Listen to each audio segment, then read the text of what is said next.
Hi, I'm Leslie, a professional content creator, but sadly not for myself, so I decided to change that by sharing, oh yeah, wait for it, it's coming, my weekends. Ooh, yes, we're in Halloween stuff. I'll explain later. So I started the weekend off strong with laundry and then going to the store before we went to a 2-year-old's birthday party. That's right, us childless hooligans got invited to a 2-year-old's birthday party and it was fan-freaking-tastic. However, as we were being silly, goofy adults, and much to the chagrin of the parents, we may have broken the bounce house.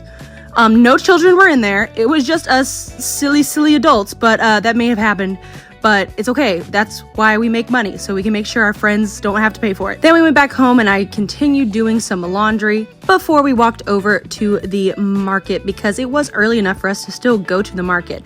I then took a long ass nap because I needed it. And Jacob and I had another party we had to go to, and that's where the Halloween fit comes in. We were going to a Halloween in summer birthday party, so we wore a matching Buc-ee's Halloween outfits before we went and ventured into the hot Texas sun. We were gonna wear a costume to this beautiful party, however, it was just too hot, so we didn't want to look like this guy, so we just focused on comfort, and we were tricked into eating a ghost pepper. That was terrible. They tasted nasty and the heat was not worth it. But happy birthday, Matt. I hope you had a great party.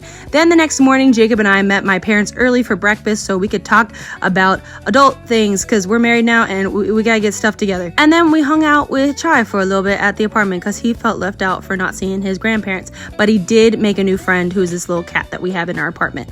I then took another nap because I always be napping before I watched some content online, and then we went over to my parents' house where we hung out with the dog, and my dad made some beautiful, lovely steaks. They were absolutely delicious. I hope you all have a wonderful and relaxing weekend. If you popped any bounce houses or had any fun parties, I hope it was worth it and you had a great time, and I'll see you next time. Bye.